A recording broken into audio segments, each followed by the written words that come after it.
Amirul Islam, remember the name, বাংলাদেশের হকির Hamza Chowdhury. Cricket এবং ফুটবলের ভিড়ে হকিতে যা ঘটে গেল সেটা এক কথায় বলতে গেলে অসাধারণ এবং সত্যিকার অর্থেই অবিশ্বাস্য। প্রথমবারের মতো বাংলাদেশ খেলতে গিয়েছিল যুব বিশ্বকাপে। কারো তেমন কোনো প্রত্যাশা ছিল না, কারণ গ্রুপ পর্বে বাংলাদেশ মুখোমুখি হবে অস্ট্রেলিয়া, ফ্রান্স এবং কোরিয়া।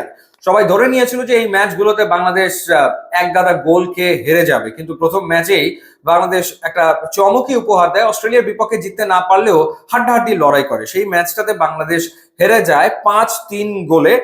আমিরুল সেই ম্যাচে হ্যাট্রিক করেন। দ্বিতীয় ম্যাচে বাংলাদেশ মুখোমুখি হয় কোরিয়ার বিপক্ষে এবং শক্তির বিচারে অনেক এগিয়ে থাকা কোরিয়ার বিপক্ষে বাংলাদেশ 3-3 গোলে ড্র করে এবং সেই ম্যাচে হ্যাট্রিক করেন আমিরুল।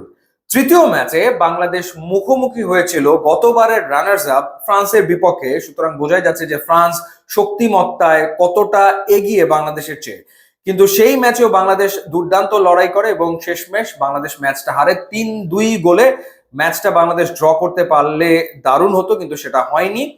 দুটো ম্যাচ হেরে একটা ম্যাচ ড্র করে বাংলাদেশ গ্রুপ পর্ব থেকে বিদায় নেয় এবং এরপর বাংলাদেশ অংশ নেয় স্থান নির্ধারণী পর্বে।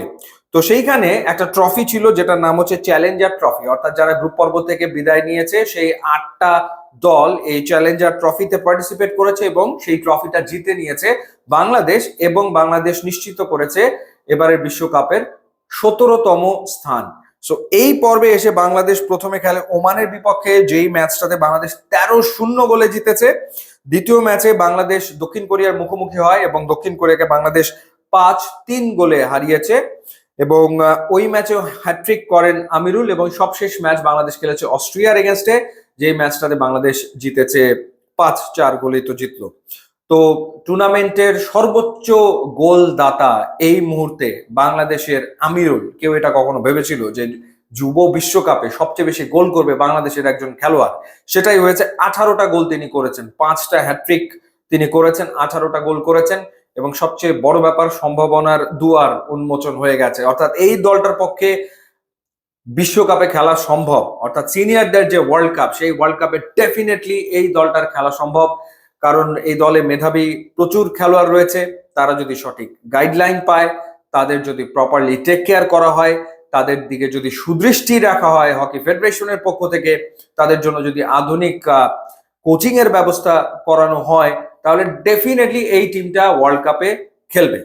সো আমরা আশা করব যে এই দলটার দিকে মনোযোগ ধরে রাখবে কর্তৃপক্ষ, ফেডারেশন, এবং তাদের যা যা প্রয়োজন সেগুলোর ব্যবস্থা করা হবে, যাতে করে ক্রিকেটের পাশাপাশি আমরা আরো একটা বিশ্বকাপে খেলতে পারি।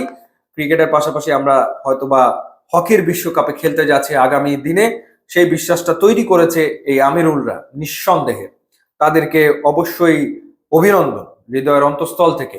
ইউটিউব এবং ইনস্টাগ্রাম লিঙ্ক দেওয়া আছে, আপনারা যোগ দিলে খুবই খুশি হব। And thanks for watching.